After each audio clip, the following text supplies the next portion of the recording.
Ambalmao Anoula Mohamed Touré ka bo Washington DC VOA soba kono no studio 6 aywa nege nyetani saba obe anno Voix de l'Amérique la anga bi tarata do okobera kuma ba obuna boli nununde kan amena ta Mali la politiki oni kalafili o la halako obe chogo dme halisa o hukumu kelen kono nana amena kuma ni hakli jaga bola do ani nyini kela e kada aywa kalafili ko kan Nambora la fana amina kuma aywa lakalita ko lakwali no be damne do kungwera la no octobre kalo wotle sabana amina fana masalala anye baroro ke ni Mali ministre sigida aywa lakalani ko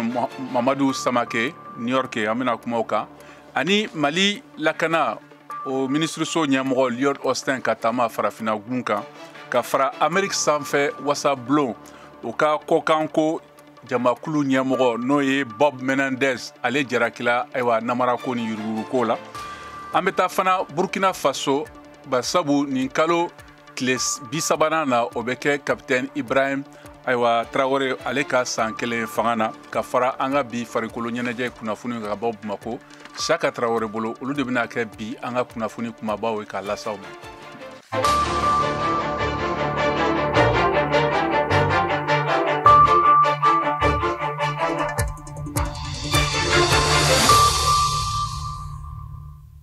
Aywa ambeta Bamako na irala ka fo ko sorasiton min be fanga la o be ka jamana tigisi kala fili bo u dogokoro aywa munutun kan ka boloda février kalo la sawre samba fla oni mugani nanina fereko stratiga la politiki ton haklina o ye muye ni konna aywa vio bamara la sigide ka bo Bamako no Mariam Kuyate aywa alebo o kunafoni ni abo wala wala ya anga je kala Appel du 20 février ni aleye politique ton ni société civile ton ka jekuluba ye u y'a yira k'u ma jɛ ni jamanakuntigi kalata waati bɔli ye a dɔgɔkɔrɔ u k'u b'a ɲini frontière tɛmɛ fanga ɲɛmaw fɛ u ka kalata waati dantigɛlenw labato min ye février kalo kɔnɔna na san 2024 Nabi Togola ale ye appel du 20 février o tɔnden ye u ye awa ni décision min ta n'o de ye ka kalafiliw bɔ a dɔgɔkɔrɔ tubabu b'a fɔ ma ko décision unilatérale a décision u y'a ta nka o y'u ta ye o tɛ jamanadenw ta ye o kuma u ye nin décision min ta ka kalafiliw bɔ a dɔgɔkɔrɔ n'o ye jamana ɲɛmaa kalafili awa a ma bɛn bi a ma bɛn sini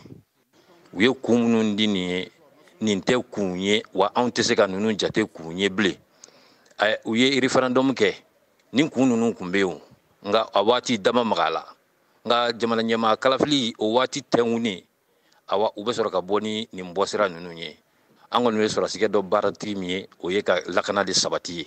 ka kɛɲɛ ni jamana ka lahalaya ye ni waati in na appel du 20 février olu ka yeta la ko kalata waati bɔli a dɔgɔkɔrɔ k'a bɛ se ka kɔlɔlɔba lase jamana ma Mamadou Traoré ale ye o tɔnden ye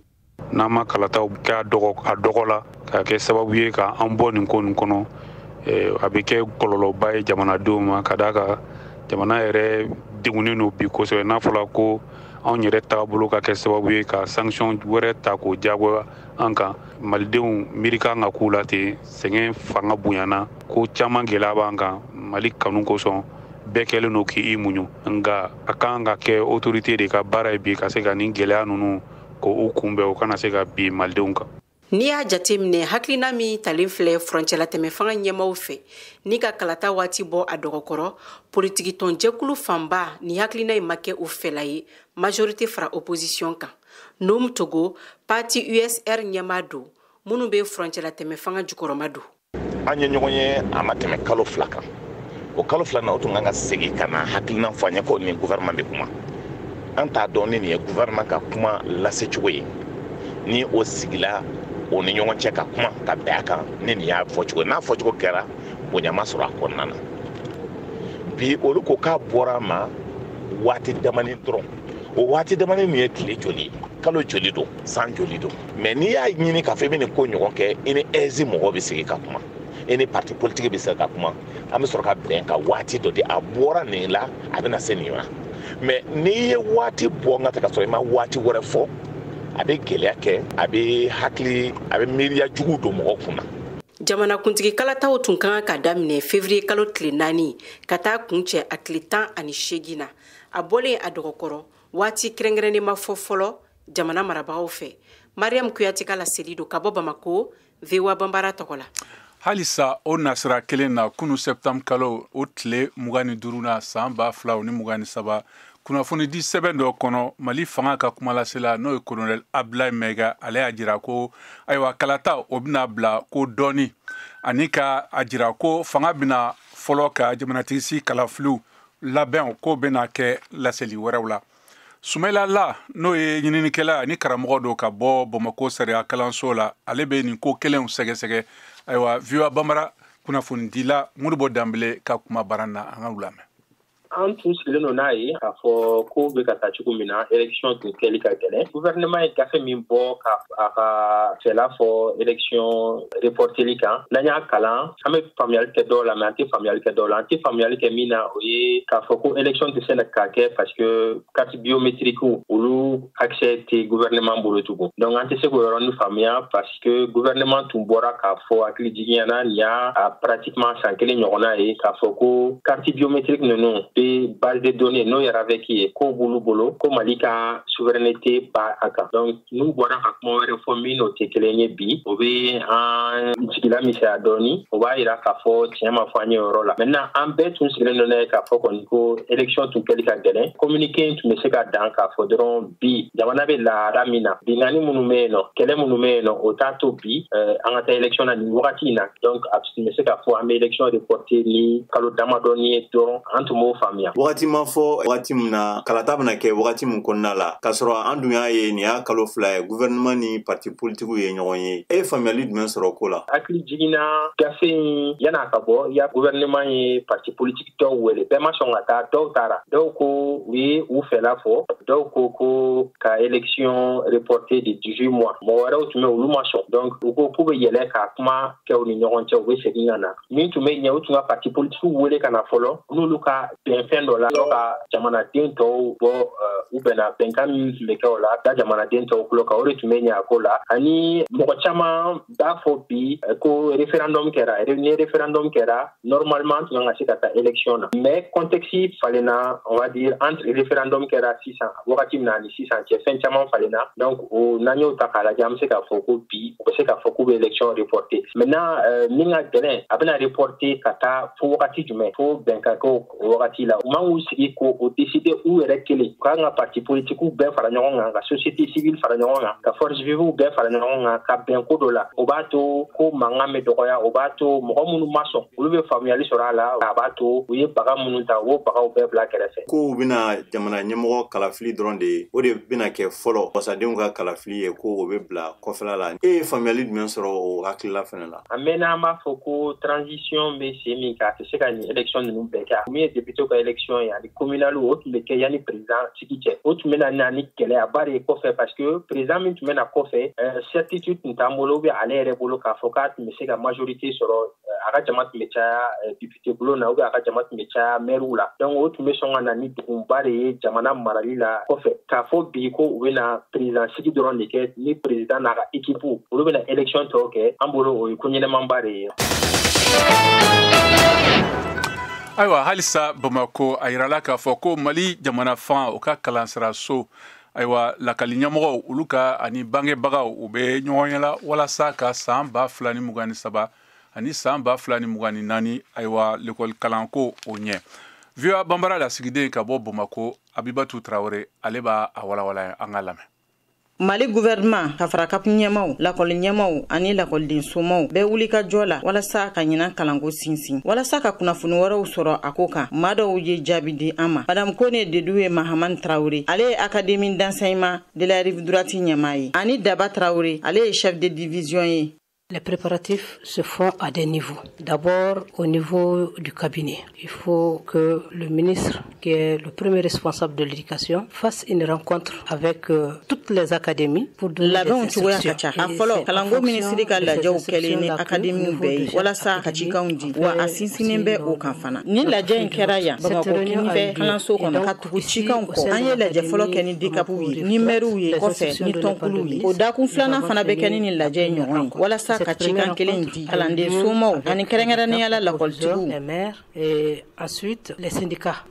à faire une rencontre pour donner les mêmes instructions, les parents d'élèves et surtout les promoteurs de compte. San saba tɛmɛlen yɛlɛmaw bɛ ka don école taabolo la kɔrɔlen tiɲɛ yɛrɛ la Mali école ko a kun donna fɔ galama la mais majɛ caman caman kun bɛ y'a la n'i ye kalan taabolo lajɛ fɔ ko denmisɛnw ko niveau t'u la n'i ye examen lajɛ i bɛ taa k'a fɔ majɛw bɛ examen la an b'a fɔ minnu ma fraude an b'a fɔ minnu ma fuite an b'a fɔ minnu ma faux de sujet mais ala barika la cɛsiri damadɔw kɛra an ka ɲɛmɔgɔbaw fɛ fo ka se anw ma o cɛsiri ninnu kɔnɔ an y'a ye k'a fɔ yɛlɛma donna la bi kɔni an bɛ se k'a fɔ alhamdulilayi. Hakilina jumɛn talen don aw bolo ɲinan san lakɔli ɲɛta ko la Fatumata Dugure ale ye kalanso min bɛ wele ko Wagadu o ɲɛmaa ye. An kɛlen don ka min programme ɲinan o ye ekɔliden fɛn fɛn bɛ n'an fɛ yen nɔ an bɛ test de niveau k'u kun fɔlɔ k'a lajɛ ni min t'a ka ɲi an b'o ta bon o tɛmɛnen kɔfɛ min bɛ ne bolo ɲinan walanta in na o ye san o san an ka classe d'examen na sani examen ka se kalo 3 ɲɔgɔn na an kun bɛ u bila u bɛna cours privé kɛ parents t'o sara ekɔliso yɛrɛ b'o sara donc a kɛra defukɛlaw ye u bɛna samedi fɛ ka na ko maître bɛna cours d'u ma alhamdulillah o kɔni kɔnɔna na an ka pourcentage kun yɛlɛnen don donc ɲinan sa an b'a fɛ k'a daminɛ au moins ni premier trimestre tɛmɛna dɔrɔn an b'a fɛ k'a daminɛ pour que halisa dɔ ka fara an ka pourcentage kan. Tiɲɛ don ko ɲinan lakɔli wulili bolo dalen don ka bɛn tɛnɛn don octobre kalo tile 2 san 2023 ma nka o kibaruya in kelen don ka lakɔliden soma caman jɔrɔ Madame Traoré Mariam Touré. Ɲinan école minanw u bɛ ka gɛlɛya dɛ sɛkiw yɛrɛ ka gɛlɛn kojugu n'u m'a la ka dɔ bɔ a la tiɲɛ yɛrɛ la ni san 2 laban in na an ka denmisɛnninw bɛ ka kalan yɛrɛ de kɛ ni min sera ka laban a ka ca ala fɛ u bɛ se ka taa kɔ kan ka kalan kɛ ka ɲɛ yen nɔ. Mahamadu Touré ale fana y'a ka seereya di. Ɲinan an ma sugu ye kosɛbɛ de fɔlɔ dɛ anw minnu filɛ i n'a fɔ kalabankura kɔni anw tɛ foyi fɔ suguko la fɔlɔ parce que sannikɛlaw tɛ ka na sannikɛla ten i b'a fɔ conséquent yɛrɛ tɛ yen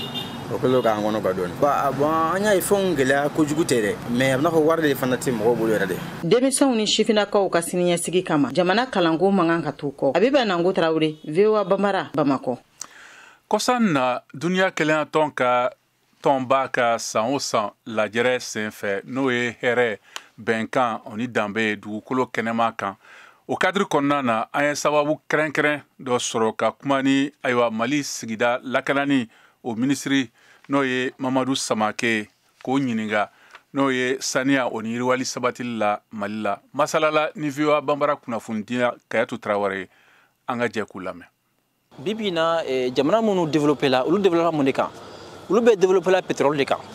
bibi na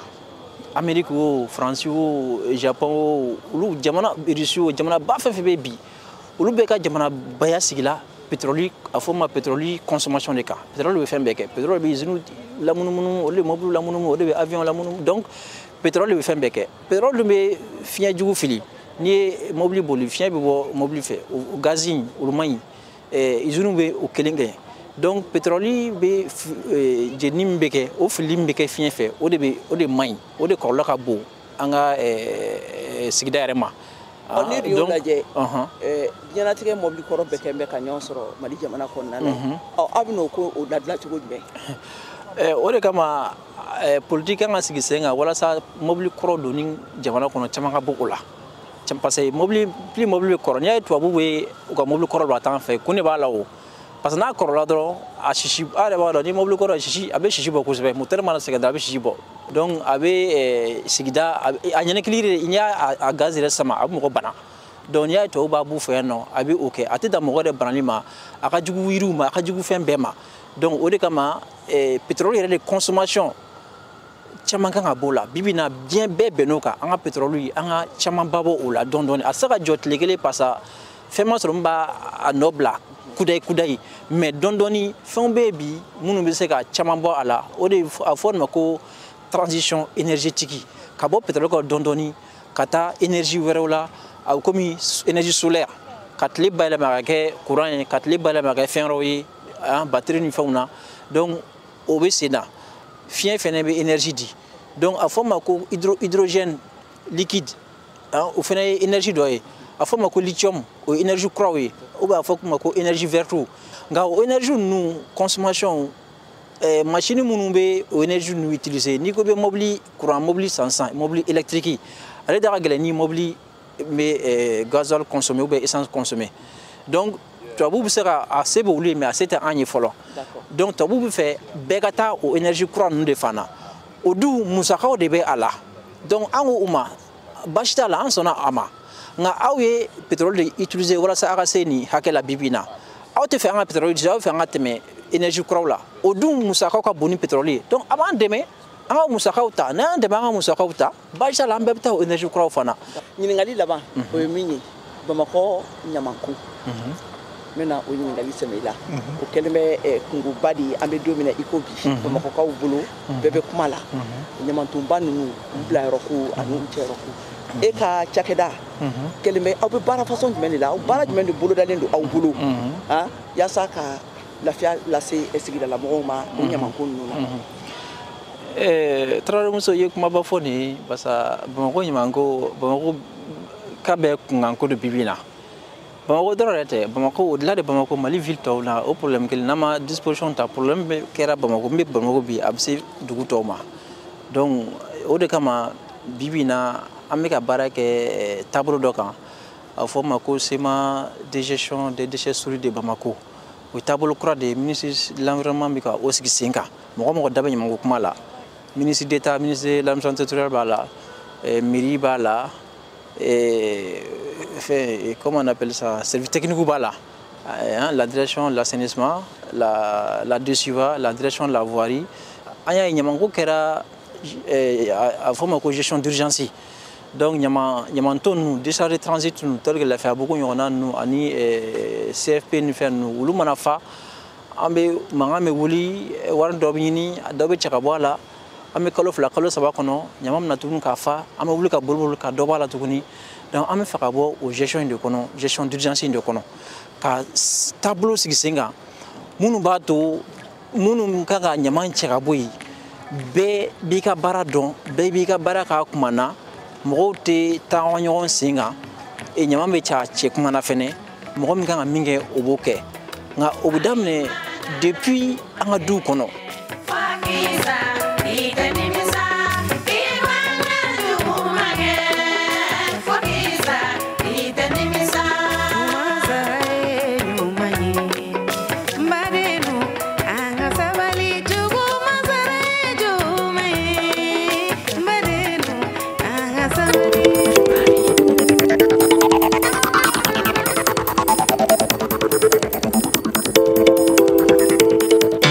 VOA Afrique ni VOA Afrique ye una adamadenw lafiyara kunnafoni ko la.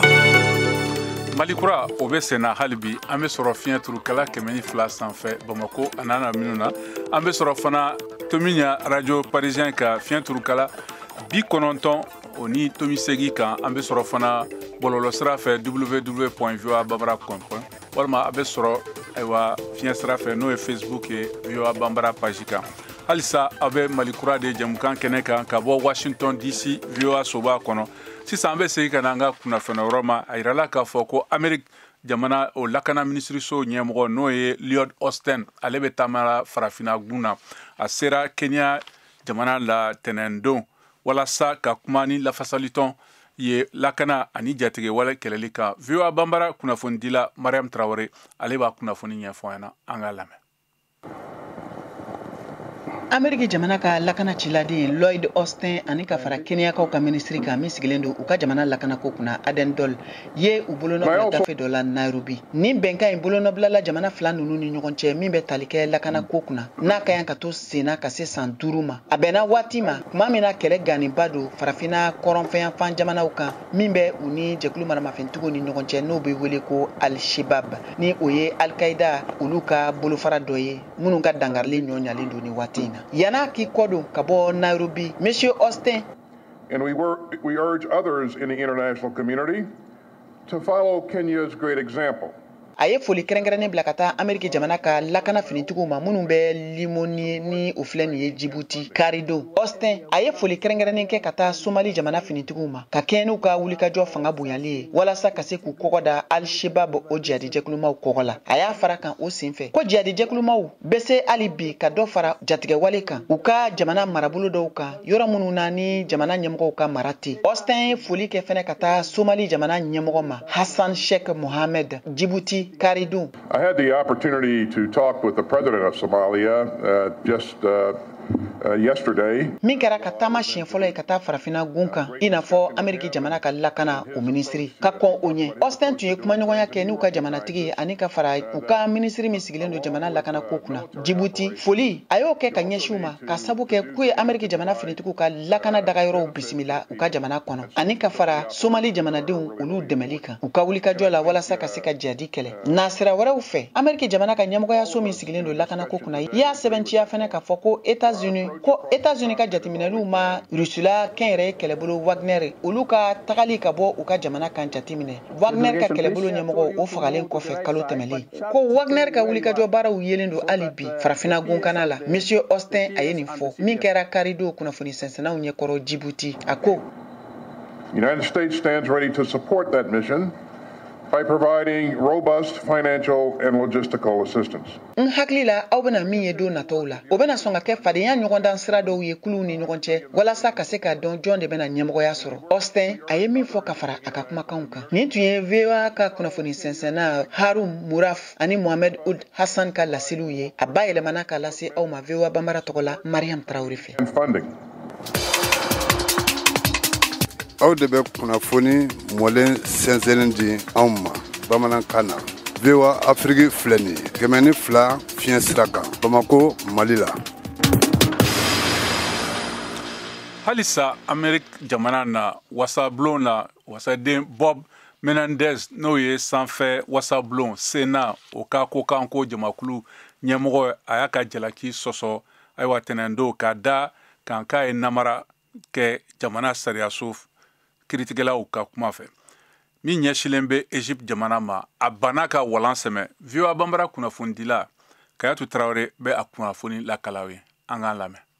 Many years Chinese leaders' focus was directed inward. A ka saranganu la anglais ani espagnol kana kunnafonidilaw ye nin politiki cɛmɔgɔbani ne a bɔkolo ye Cuba jamana ye ne a bɛ an bɛ don min na i ko bi démocrates ka wasadenya sugandilenya la ye Damian Williams New York forobakiri ɲɛmɔgɔba in ka jalakilikanw minnu labilala juma tɛmɛnen ninnu na kɛ kuma gansanw ye minnu bɛ a fɔ ko san 2018 ni san 2022 cɛla ko Menendez ne a furumuso Nadine ye dolari nafolo kasabi caman minɛ surafɛn la nafolotigi 3 ɲɔgɔnna la New Jersey marala kada aka fanga anaka semaya kan a yɔrɔ la ne nafolotigi masna nunu lakanaliw ye ka dɔ fara u ka nafolo kan yasa ka Egypte foroba fanga kɔkɔrɔmadu waati mina aka baarablan wele kan a yɛrɛ ka kulu ani kulu wɛrɛ mɔgɔw fɛ carla kabini juma tɛmɛlen ninnu na ni san 29 wasaden sugandilen ni kabini san 30 ye a yira k'a fɔ ko ale dalen bɛ ala k'a fɔ ko a bɛna jɛya ka bɔ nin ngalon ninnu na ne ka tila ka New Jersey wasaden kɔrɔya ba jalaw ta mɔgɔ minnu bɛ ka ne ka baarablan Charlie ko laɲiniw kɛ ne sinsilie a kan k'a fɔ ko New Jersey kaw dalen tɛ ne na bilen ko k'a sabu kɛ politiki nasira taabolo dɔw ye n bɛ a yira k'a fɔ bi ko o kumakan ninnu ɲɔgɔn nkalon fila ma bɔ ni laseli ninnu kɛra Menendez fɛ a ka yɛrɛ lafasaliw sen fɛ ka bɔ a ka dagayɔrɔ Union City la a lamininen ni a kɔkɔrɔ dunbaga dɔw ye ka da sɛgɛsɛgɛli gafe dɔw kɔnɔ kuma ani New York Times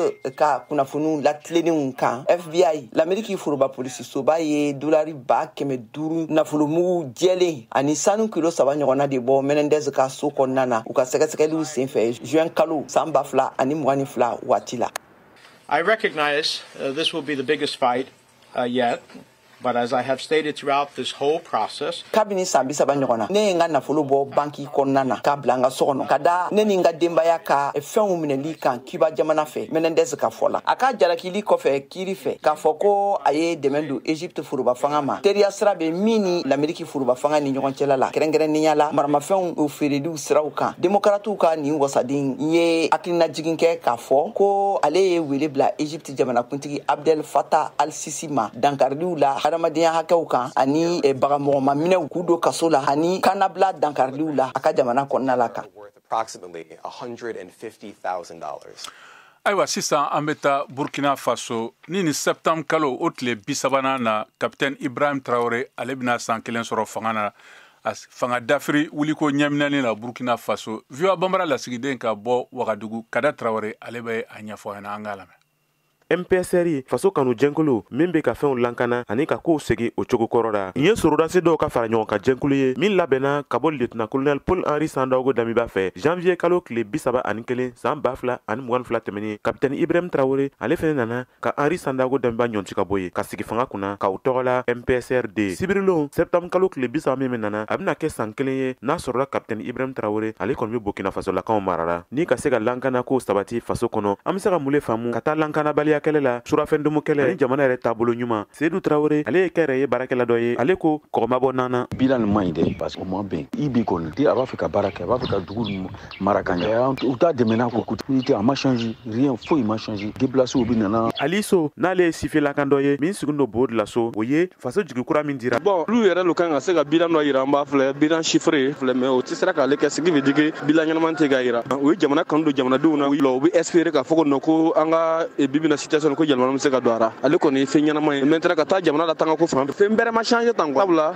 dugu bɛ wuli cogo min na dugu bɛ continuer ka to ka wuli ten hali bilen jamanaden b'u bolila k'u ka dugu to yen cogo min na a bɛ to ka kɛ école b'u datugura. Galonfin o ye Idrissa Sawadogo n'ale cɛfarinya tɔgɔ ko Diri le révolutionnaire ale ka jaabi ye ale ye fara ɲɔgɔn kan jɛnkulu dɔ ɲɛmaa ye min tɔgɔ ko coalition des leaders panafricains ko olu yɛrɛ le bɛ Ibrahim Traoré lankanayara. Ibrahim Traoré nale san 1 kɔnɔna na a ye min kɛ dɔw sigila fanga na ya san 30 o ma hali Ibrahim Traoré ka kalo 6 ka baara kɛ dɔw ye san 8 kɛ o ma Ibrahim Traoré ka semaine 1 ka baara kɛ donc an bɛ se k'a fɔ ko capitaine Ibrahim Traoré a ɲɔgɔnna masakɛ ni capitaine Thomas Sankara tɛ ma deli ka sɔrɔ Burkina jango farafina sabu capitaine Ibrahim Traoré nale an y'a dɔn ko Burkina kɛlan ta ye parce que a y'a yira anw na ko Burkina tun bɛ location de la foyi tun t'a an ta ye hali timbre gansan Burkina tun tɛ se k'a dilan a yɛrɛ ma capitaine Ibrahim Traoré ko Burkina fa sanfɛ n'a duguma ye Burkina bɛɛ olu ta ye an sɔrɔla k'a lɔn ko ja Faransi tun bɛ yan a b'an tɔɲɔna le. Nin san 1 bilan kɔni tun tɛ se ka kɛ ni Faransi tɔgɔ tun ma fɔ sabula capitaine Ibrahim Traoré ale n'a ka gouvernement olu ye dantigɛli kɛ Burkina Faso ani Faransi ka bɛnkan sɛbɛ caman le ra nka an ka tɛmɛ o kan ka se Ibrahim Traoré ka lankana kɛlɛ yɛrɛ ma ale sera ka baara jumɛn le kɛ an gwɛrɛra Aboubacar Fofana kɔ n'ale ye coordinateur ye ka bɔ fara ɲɔgɔn kan jɛnkulu min sigira ka Burkina Faso ani Rusilakaw senkɔrɔma dɔndɔn. Damiba tuma la an kun bɛ risi fɛ a kɛra sabu ye risi ɲana bon kɛlɛkɛminɛnw fana na komi VDP ye Congo la o baara bɛ ka taa a taacogo la olu ni mɔgɔ jugu ninnu b'u faga ɲanama puis Congo la problème fɛ tɛ n'i y'a filɛ capitaine Ibrahim na tuma caman de seginna ka t'o nɔ la fɔlɔ n'i y'a filɛ ni capitaine Ibrahim kana don o don i b'a mɛn dɔrɔn k'a fɔ ko terroriste de nana attaquer o tɛ na attaquer de don o don anw de b'u ɲini k'u attaquer. Aboubacar Fofana ka fɔta kɔni o ye tiɲɛ ye sabula kabi capitaine Ibrahim Traoré nana fanga o kɔni yɛlɛmana finitigiw ani jɛnkulu maramafɛntigiw cɛ o tɛmɛnen kɔ an bɛ waati min na i n'a fɔ sisan dugulen ɲɔgɔnna 191 olu sera ka sɔkɔ u ka sigidaw ra. N'a y'a filɛ bi bi na hali renseignement fanga bɛ an ka renseignement la a kɛra sababu ye jeunesse an bɛɛ kɛra renseignement ye n'i taara hali bi bi na n'a taara yɔrɔ o yɔrɔ ko Burkina Faso ni air in na bɛɛ soutien bɛ yɔrɔ bɛɛ. Nin tun ye Kadaye Traoré kumakan ye ka bɔ Wagadugu Burkina Faso. Ayiwa sisan an ka bi farikolo ɲɛnajɛ kunnafoni ka bɔ Bamako Chaka Traoré bolo.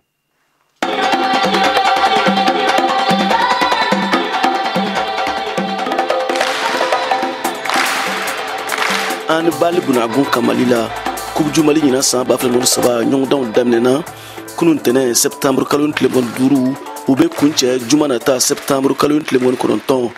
Mahaman Abdallah tɔgɔla salle kɔnɔ stade du 26 mars la Bamako club 12 de bɛ ka u niyɔrɔ ta a ɲɔgɔndanw na musow fan fɛ Sigide Kai centre omnisport de Lafiabougou COL AS Police centre Maïga Base centre omnisport de Missabougou COM ani USFAS Union sportive des forces armées de sécurité cɛw fan fɛ Mama Irade Kati Sigide Kai centre omnisport de Lafiabougou COL centre omnisport de Missabougou COM AS Police ani USFAS Union sportive des forces armées de sécurité club 12 minnu bɛ ka u niyɔrɔ ta Coupe du Mali ɲɔgɔndanw na